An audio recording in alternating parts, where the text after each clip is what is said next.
आलमीन वल आक़िबतु लिल मुत्तक़ीन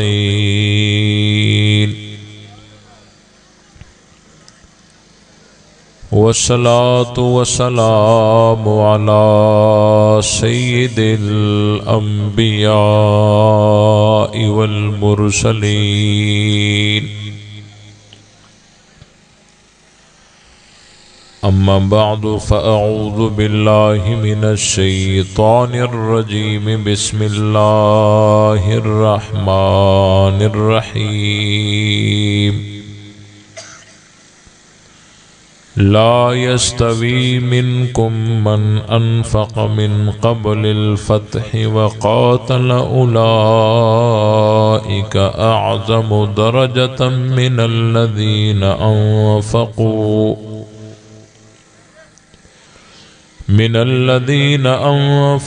मिन बअद व क़ातलू व कुल्लन वअदल्लाहुल हुस्ना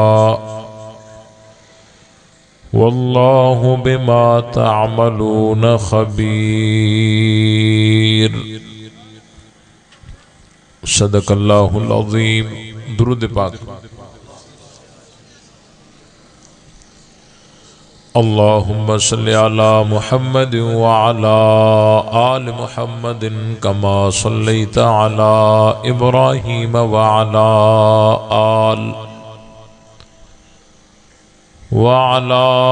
आलि इब्राहीम इन्नका हमीदुम मजीद।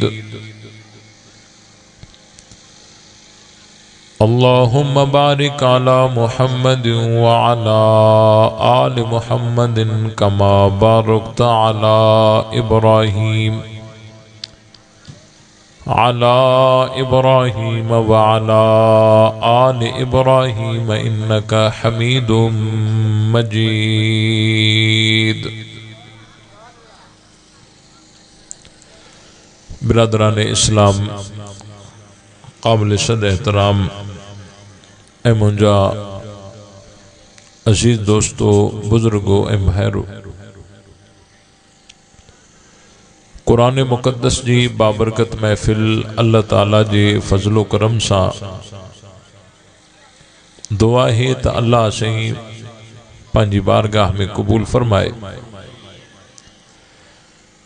जिन दोस्तन एडी सारी मेहनत करे ही प्रोग्राम जोड़ियो आ,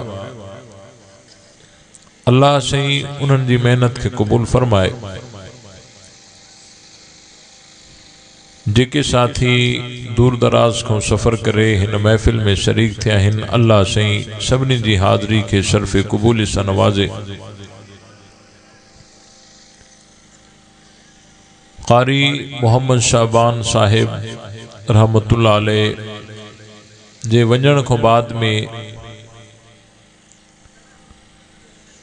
ही पहिरियों प्रोग्राम जंहिंमें मुंहिंजी हाज़री थी रही आहे, इन प्रोग्राम में मजमे में स्टेज ते उहे साथी नजर अची रहा हैं जेके कारी साहब जे दौर में उन्हनि सां गॾु हूंदा हा ऐं उन्हनि जमात के संभालियो आ। असां ये महसूस कयूं था त कारी साहब असां को जुदा न थिया आहिनि। उन्हनि जा जेके रुफ़क़ा आहिनि उहे उही स्टेज ते अज भी जलवा अफरोज आहिनि, प्रोग्राम उही थी रहा आहिनि। हिन मंज़र के ॾिसी करे ॾाढी खुशी थी। अल्लाह सही उनके बिरादर भाऊ मोहम्मद असगर साहब के इस्तिकामत अता फरमाए ऐं इंशाअल्लाह असांजी जेका जमात आहे उहा पोइते हटण वारी नाही। कुरान मजीद जी जेका मूं आयत पढ़ी आ, इन में अल्लाह सही फरमायो आ त हिकड़ा उहे मानू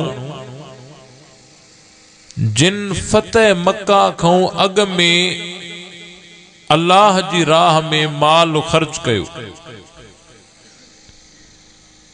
ऐं फतेह मक्का को अग में उन्हन जिहाद भी कयो।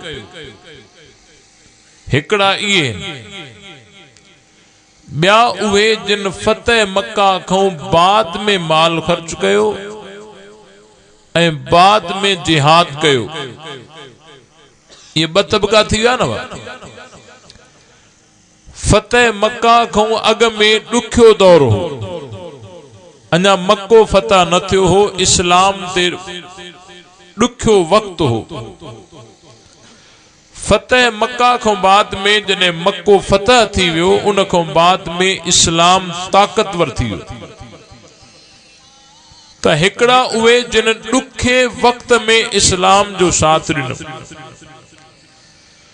ऐं हिकड़ा उहे जिन साथ त ॾिनो पर इस्लाम अग में ही ताकतवर थी चुको। हिकड़ा फतेह मक्का को अग में माल खर्च करण वारा, जिहाद करण वारा, ॿिया फतेह मक्का को बाद में माल खर्च करण वारा ऐं जिहाद करण वारा। अल्लाह जे कुरान फरमायो ला यस्तवी, ये बराबर नाहिन। अजमत में बराबर तो गालाईंदा हलो, जॾहिं तहां गालाईंदा हलंदो नी मुखे इहा भी पक पवंदी त तहां ताईं आवाज भी पहुचे तो, वरी इन जी भी पक थींदी त मानी भी सभिनी खाधी आहे। इन जे करे थोड़ो गालाईंदा हलो।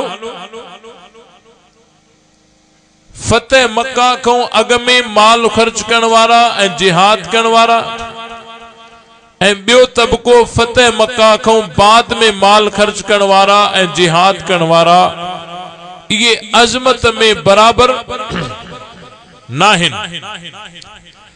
कुरान चवे तो ये अजमत में बराबर नाहिन। वकुल्लु वअदल्लाहुल हुस्ना, जन्नत जो वायदो सभिनी सां आहे, जन्नती सभु आहिनि पर अजमत में बराबर नाहिन।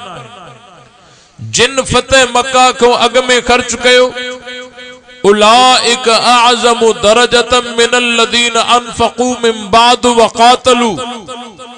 जिन फतेह मक्का को अग में माल खर्च कयो, फतेह मक्का को अग में जिहाद कयो, ये पोयन को शान में मथे हैं, अजमत में चाहन बाबा मथे हैं। अल्लाह जे कुरान अफजलियत जी बुनियाद बिन शैन ते रखी है। फतेह मक्का को अग में जिहाद भी करे, फतेह मक्का को अग में माल खर्च भी करे।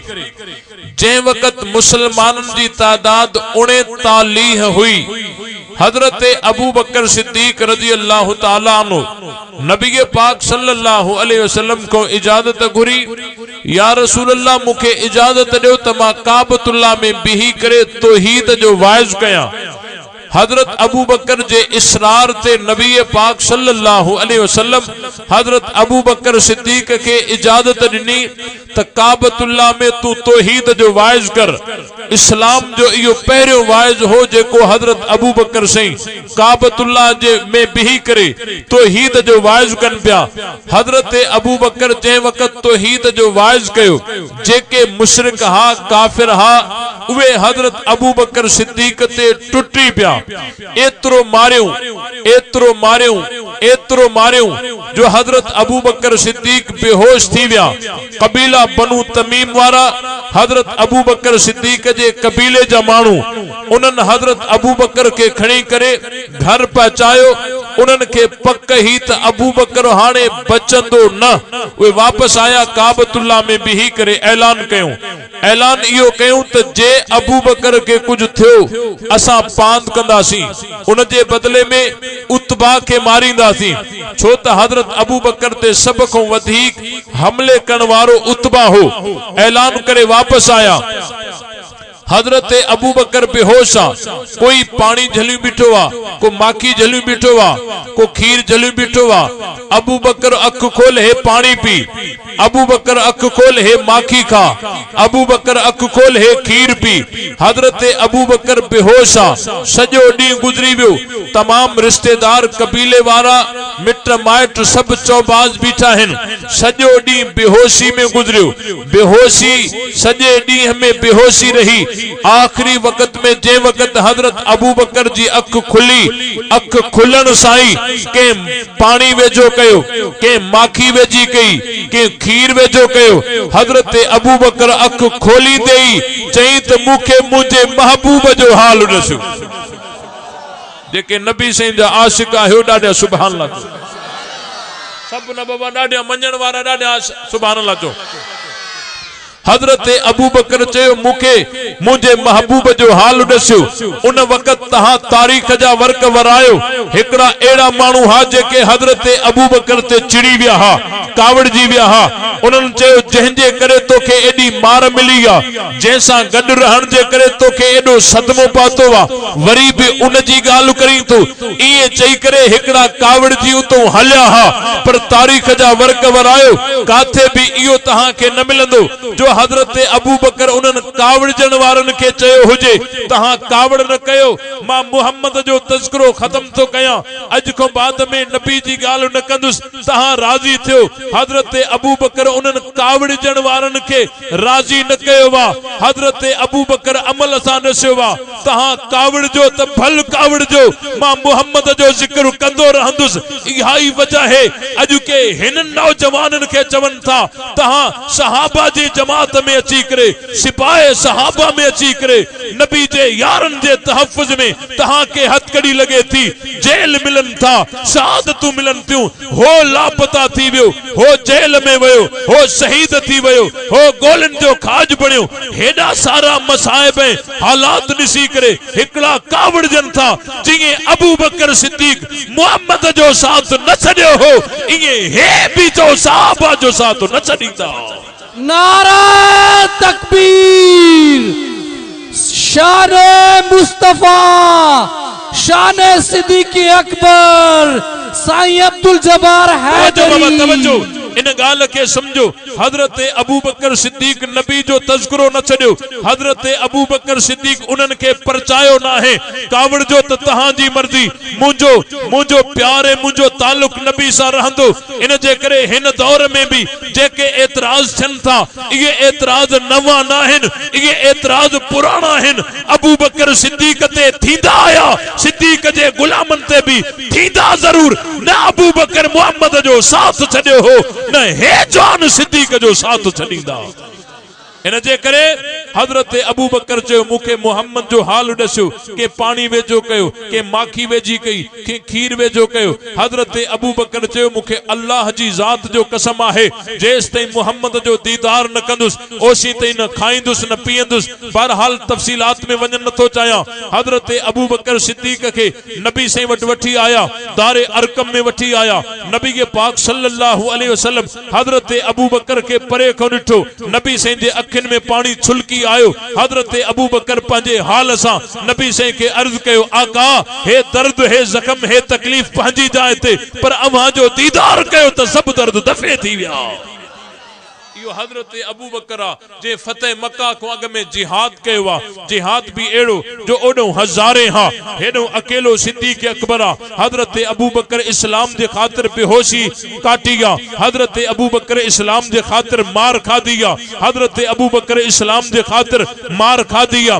लेकिन अल्लाह जो इहो कानून आहे, जेको दीन जे खातिर इज्जत लुटाईंदो अल्लाह उन जी इज्जत के वधाईंदो आ। हजरत अबू बकर जी इज्जत वधी आ, जो अज कुरान में सिद्दीक जा तज़किरा हैं। हजरत अबू बकर सिद्दीक रज़ी अल्लाह तआला अन्हु नबी साईं के अर्ज कयो, आका पंहिंजे हाल सां अर्ज कयो, आका हे सब दर्द पंहिंजी जाइ ते, अवां जो दीदार कयो त सब दर्द दफ़े थी विया। हजरत अबू बकर जे फतेह मक्का को अग में जिहाद कयो वा।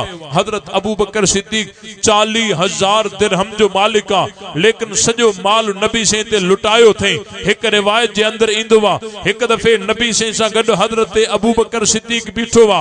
पुराना कपड़ा, फाटल कपड़ा, कंडन सा सिबिल हन। हजरत जिब्रील अलैहिस्सलाम आया, नबी से के अची करे चयो पंजे यार अबू बकर जो हाल दस, छा इन हाल में भी राजी आ। हजरत अबू बकर सिद्दीक जे लाए नबी से फरमायो अनफक मालहू अलैया क़ब्ल अल फतह, हे अबू बकर आहे जे फतेह मक्का को अग में मुझे मथो सजो माल लुटायो वा। हजरत अबू बकर सिद्दीक फतेह मक्का को अग में जिहाद भी कयो वा। सिद्दीक अकबर फतेह मक्का को अग में माल भी लुटायो वा। एड़ो माल लुटायो वा, एड़ो माल कहीं भी न लुटायो होंदो। कुरान जो फैसलो वा ला यस्तवी मिनकुम मन अनफक मिन क़ब्ल अल फतह व क़ातल उलाइक अअज़म दरजतम मिन अल्लज़ीना अनफकू मिन बाद व क़ातलू व कुल्लुम वअदल्लाहुल हुस्ना। जेके फतेह मक्का को अग में जिन माल कुर्बान कयो, फतेह मक्का को अग में जिन जिहाद कयो, इनन जो शान पोयन को मथे आ। कुरान जी या आयत चवे थी सिद्दीक जो शान तमाम सहाबा को मथे आ। हजरत अबू बकर सिद्दीक रजी अल्लाह ताला अन्हु जो शान तमाम सहाबा को चाहे बाबा। अब गाल समझ में आई या नहीं? हजरत अबू बकर सिद्दीक वो अजीम सहाबिया जिनके बारे में हजरत उमर फारूक रजी अल्लाह ताला अन्हु फरमायन था एक दफे नबी पाक सल्लल्लाहु अलैहि वसल्लम चंदे जो ऐलान कयो, छा कयो? चंदे जो ऐलान कयो। हजरत उमर से फरमान था मुझे दिल में ख्याल आयो अज त मां अबू बकर को अगु खटे विंदुस। नबी से चंदे जो ऐलान कयो वा, मूं वट माल भी जाम आहे। हजरत अबू बकर सिद्दीक रजी अल्लाह ताला अन्हु को अज मां उमर अगु खटे विंदुस। हजरत उमर से फरमान था मां घर वयस, घर वनी करे पंजो माल जमा कयो। माल जमा करे फजे तो निस्फे माली, मां पंजे माल जो अध खणी नबी से जे आडो रखियो। नबी से फरमायो मां अब कई तले अहलिक, उमर पंजे घर वारन जे लाए छा छड़े आयो वा। हजरत उमर से जवाब दिनो अब कई तू मिसलहू, जेतरो हिते खणी आयो वा इन जो मिसल ओडे छड़े आयो वा। अद हेडे आ अद होडे आ। हजरत उमर से फरमान था मां अद मिल्कियत जो नबी जे कदमन में रखी करे ऐ नबी से के सब कुछ देई करे ऐ इयो दिल में समझो त अज मुजो जेको आहे मां पहरे नंबर ते होंदुस, अबू बकर को अज अगु खटे विंदुस। हजरत अबू बकर सिद्दीक थोड़ी देर को बाद में आया ऊती अबू बकरिन भी कुल मा इंदहू। हजरत अबू बकर पंजे घर जो सजो माल जेको माल होयो कुल्ली खड़ी करे नबी से जी झोली में विदो। हजरत इमामुल अंबिया जनाब मोहम्मद मुस्तफा अहमद मुस्तफा सल्लल्लाहु अलैहि वसल्लम फरमायो मां अब कई तले अहलिक, अबू बकर पंजे घर वारन जे लाए छा बाकी रहायो थई। हजरत अबू बकर जवाब दिनो अब कई तु लहुमुल्लाह व रसूला, पंजे घर वारन जे लाए अल्लाह ए उन जो रसूल यानी उनन जी रजा छड़े आयो वा। हजरत उमर से फरमान था जने मां डिठो अबू बकर पंजो सजो माल मोहम्मद जे कदमन में रखियो वा, उन वक्त समझी विस अबू बकर को अगु खटे ही न थो सके। हजरत अबू बकर अगे ही अगे, हजरत अबू बकर अगे ही अगे आ। हिजरत वारी रात हजरत अबू बकर सिद्दीक रजी अल्लाह ताला अन्हु पंजी झोली में नबी से के सुम्हायो, तमाम सुराख बंद करे, हिक सुराख ते लत दई हजरत अबू बकर नबी से के झोली में सुम्हायो। छा मंजर होंदो? हजरत अबू बकर जी झोली आ, नबी से जो मथो मुबारक आ नबी से सिद्दीक अकबर जी झोली में आ, केडो अजीब मंजर होंदो। हजरत अबू बकर सिद्दीक रजी अल्लाह ताला अन्हु नबी से के झोली में सुमायूं बैठा हन। तवज्जो, जै वक्त नबी से चंदे जो ऐलान कयो हो उन वक्त हजरत अबू बकर अल्लाह से के चयो होंदो रब तुझे महबूब मुखों घुर कई जेको मुझो खजानो हो मां सजो मेड़े तुझे महबूब जी झोली में विदो माए। हिजरत वारी रात तो अल्लाह से हजरत अबू बकर के याद डियारियो होंदो, अबू बकर जेको तुझो खजानो हो तो मुझे महबूब जी झोली में विदो ऐ जेको मु रब जो खजानो मुहम्मद जी सूरत में आ अज हिजरत वारी रात मां तुझी झोली में विदो आ। हजरत अबू बकर जो वडो शान आहे, अब आहे या ना है? हजरत अबू बकर सिद्दीक रजी अल्लाह ताला अन्हु जो वडो शान आहे, वडो मकाम आहे। अल्लाह से हजरत अबू बकर जो एडो मकाम कयो आ। नबी पाक सल्लल्लाहु अलैहि वसल्लम आखिरी वक्त में हजरत अबू बकर सिद्दीक के पंजे मुसल्ले ते बिहारियो आ। मुरु अबा बकरिन फलियुसल्लि बिन नास, हजरत अबू बकर सिद्दीक नबी से जे मुसल्ले ते बीठो आ। हे रवाफिज एतराज कंदा हिन नबी से जे वञण खां बाद में हजरत अबू बकर के जोरे अगते आंदो, जोरे अगते आंदो। मां चवा तो नबी से आखिरी वक्त में सिद्दीक अकबर के मुसल्ले ते बिहारे वया। इयो जोरे बिहारियो या नबी से जी पंहिंजी मर्जी ही, का जबरदस्ती नहीं। हजरत अबू बकर सिद्दीक पहरे नंबर जा हकदार हा, लायक हा। हजरत अबू बकर सिद्दीक मुसल्ले ते बीठो वा।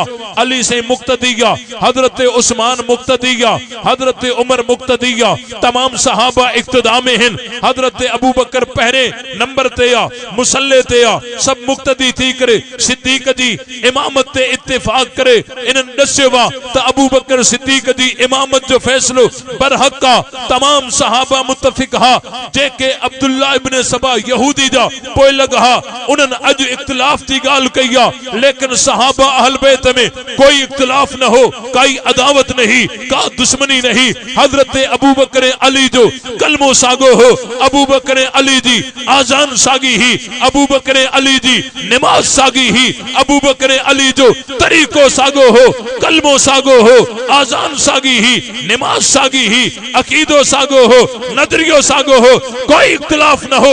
अब्दुल्ला इब्न सबा यहूदी बाद में अची करे इख्तिलाफ की गाल कई। इंशाअल्लाह अब्दुल्ला इब्न साहब सबा यहूदी जी जुर्रियत के नाकाम कंदासी, सहाबाए आल बैत दी मोहब्बत के आम कंदासी। नारा तकबीर। खलीफा बिला फसल अबू बकर सिद्दीक, यारे गार अबू बकर सिद्दीक, शाने अबू बकर सिद्दीक, ललकारे हैदरी, तस्वीरे हैदरी, साईं अब्दुल जब्बार हैदरी। अब गाल समझ में आई या नहीं? इन जे करे असा के समझणो आ हे तकिए बाज कौम आहे ऐं हिनन असहाबे रसूल ते एतराज करे नबी से जे दीन के मशकूक करण जी भरपूर कोशिश कई आ त जी नबी से जो दीन अगते न हले। समझन था त हिन कलमे नमाज आजान कुरान के जमा करे नबी से को याद करे उम्मत ते पहुंचाने वाला सहाबा हिन। इनन सहाबिन ते एतराज करे उहे चाहन था त असा नबी से जे दीन के मशकूक कयूं, नबी से जे कुरान के मशकूक कयूं, नबी से जी आजान के मशकूक कयूं। इन जे करे असा जे मथो यो फर्ज बनजे तो ऐं नबी से जो फरमान भी आहे आखिरी वक्त एड़ो इंदो मुझे सहाबा के गारियों दिनी विंदियों उन दौर जे अंदर जेके आलिम हुंदा उनन जे लाए नबी से जो हुक्म चाहे फल युजहिरिल आलिम इल्महु, आलिम के खपे पंजे इल्म जो इजहार करे, कुरान हदीस खोले करे, अजमत सहाबा बयान करे, सहाबियत जो मकाम बयान करे।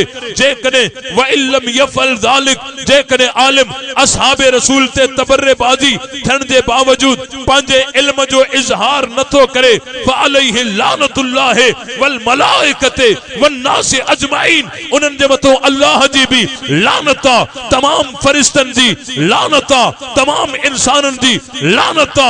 न उन जो फर्ज कबूला न नफिल कबूला। नबी से जो यो फरमान असा के घर में वेड़ न तोड़े, असा मथन सा कफन बदी चुका हूं, सिर दरियते रखी चुका हूं। जैस तई जान के अंदर जान है, हर चौक हर चौराहे ते हर हालात में गरम सर्द हवा उनकी परवाह करण को बगैर असा अजमत सहाबा हर चौक चौराहे ते बयान कंदा रहंदासी। जैस तई जान के अंदर जान है, असहाबे रसूल जो तहफ्फुज़ कंदासी। दुनिया जी काई ताकत, काई कुव्वत, काई लश्कर, काई जमात, काई सियासत असा जो रस्तो बिला नथी करे सके। खुदा जी नुसरत कल भी गड हुई, आज भी गड आहे। इन जे करे तमाम साथी मेहनत कंदो, तमाम साथी मेहनत कंदो ऐं उन खां बाद में समझो असांजा चंगा भला सही हे सहाबा के मञन था, सही कसम खणन था, असा सहाबा के मन्यूं था, कसम खणन था, हे सहाबा के मञींदा आहिनि। बाबा न मनींदा आहिनि, न मनींदा आहिनि। उन जो अकीदो आहे उन्हनि जे मजहब जे बुनियादी किताबनि में लिखियल आहे हे सहाबा के न मनींदा। न सही असांजे साम्हूं कसम खयूं, चयूं सही असां सहाबा के मञींदा हूं। बाबा न मञींदा आहिनि, न कसम खयूं, चयूं जेको सहाबा के न मने वो मुर्तदा काफिर आहे, लिखी था ॾियूं। बाबा न मञींदा आहिनि, न सही कसम जो खयूं। हे सैफी अली खान जेका लानती औरत हुई, इन जो बकशक कई, सब जेके हिन उहे उनजी हिमायत में बीठा या न बीठा, बीठा न बीठा, गाल खुली वई नी। असां जेको चऊं पिया उहो सही हो न, हे त चवनि पिया मञींदा आहियूं, हे त सभु गॾु बीठसि। बाबा उहे अहिड़ा आहिनि, तव्हांखे चवंदा आहिनि बाबा असां सहाबा खे मञींदा आहियूं, हुननि जी नज़र में सहाबा आहिनि 3-4, हजरत सलमान, हजरत अबूजर, हजरत मिक़दाद, बस। तहां खुश थींदा हो तो बाबा सभिनी सहाबा के मञंदो, वो सहाबी चवंदो आहे 3-4 के, वरी 5 के चवंदो आहे, हो चवंदो असां सहाबा के बुरो न चवंदा आहियूं, वरी 5 के चवंदो आहे बुरे के सहाबी भी न चवंदा आहियूं। त कीअं बाज़ आहे न लानती के असां सुञाणूं, असां हिन जी रग रग खां वाक़िफ़ आहियूं। चइजे चवे थो त असां सिद्दीक़ अकबर के मञींदा आहियूं, बाबा न मञींदो आहे। चई चवे थो मां फारूक आज़म के मञींदो आहियां, हुननि जा मज़हबी किताब खोल, सिद्दीक़ अकबर अली साईं जो लक़ब आहे, फारूक आज़म अली साईं जो लक़ब आहे, उन्हनि जे अक़ीदे में, उन्हनि जे किताबनि में। तव्हां सम्झो था त हज़रत अबू बकर के मञे थो, हो सिद्दीक़ अकबर अली के चवंदा आहिनि। हां जा इन्हनि खे असां सुञाणींदा आहियूं, बाबा हे न मञींदा आहिनि। ॻाल्हि सम्झ में आई या न आई? तहां मूंखे इहो त ॾसो, गाॾी जो ख़राब थी वञे, लाइट नथी ॿरे, वॾा वॾा अलामा वेठा हुजनि, लाइट ठाहींदा न ठाहींदा? पर हिकिड़ो मेरो कपड़ा मेरा ग्रीस में लॻल हूंदो वीचारो, उनखे माण्हू सही भाकुर भी न पाईंदो त मथां को दाग न लॻे, वो ईंदो अची करे बानेट मथे करे उन तार में हथ विझंदो जंहिंमें ख़राबी आहे, वो ठाहींदो या न ठाहींदो? वॾा आलिम वेठा हा, वॾा बुजुर्ग वेठा हा, ये ॻाल्हि न पिया सम्झनि, उन्हनि खे सम्झ में न पई अचे। बाबा हो गाॾीअ जो मकैनिक आहे, जेतिरी ख़बर उन्हनि खे हूंदी ओतिरी तहां खे न हूंदी। इएं असां हिननि जा मकैनिक हूं, समझो था? तहां वॾा हो, इज्जत आ, एहतराम आ, साईं आहियो, बुजुर्ग आहियो, मञूं था, पर हिननि लानतनि खे जेतिरो असां सुञाणो ओतिरो तहां न सुञाणो। असां वटि पाना आहिनि, पाना, इन्हनि जा नट खोलींदा भी आहियूं, टाइट भी कंदा आहियूं, वरी जे ज़रूरत पई त असां वटि जेक भी आहे,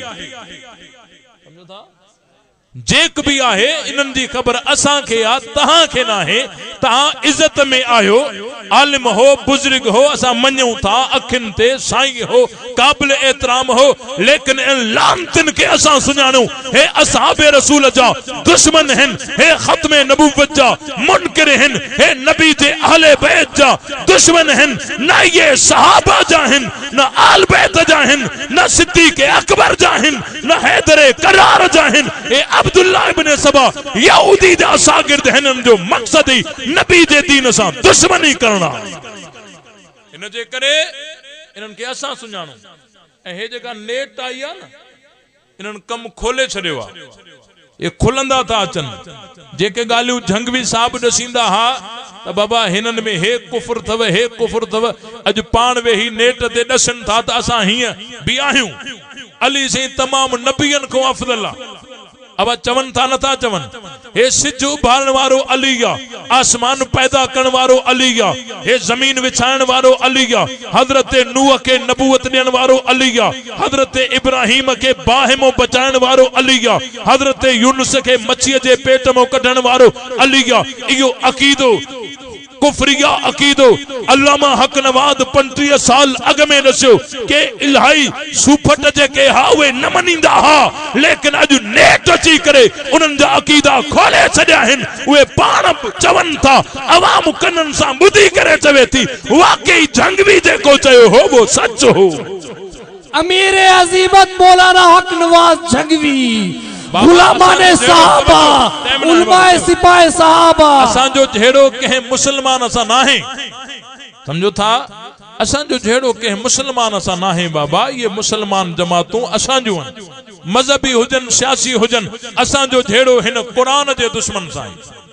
अबा हुजन घुर्जे या न हुजन घुर्जे, असांजो जहिड़ो क़ुरान जे दुश्मन सां आहे, सहाबा अहल बैत जे दुश्मन सां आहे, असां उन्हनि सां टकरायो आहे। असां के मुसलमान जमात जे खिलाफ न आहियूं, न को उहा असांजे मुक़ाबले में अचे। इन जे करे असांजो टक्कर सहाबा जे दुश्मन सां आहे, क़ुरान जे दुश्मन सां आहे। असां इहो वचन कयूं था, जेसि ताईं जान में जान आहे अज़मत सहाबा जा नारा लगाईंदासीं, दुश्मनाने सहाबा जे एतराज़ुनि जा जवाब ॾेई करे इंशाअल्लाह उन्हनि जे इरादनि खे मट्टी में मिलाईंदासीं। तमाम साथी साथ ॾींदो। ले शौक से नाम सहाबा का, कर चर्चा आम सहाबा का, अगर तलब है तुझको जन्नत की तो पल्ला थाम सहाबा का। व आखिर दावाना अल्हम्दुलिल्लाहि रब्बिल आलमीन।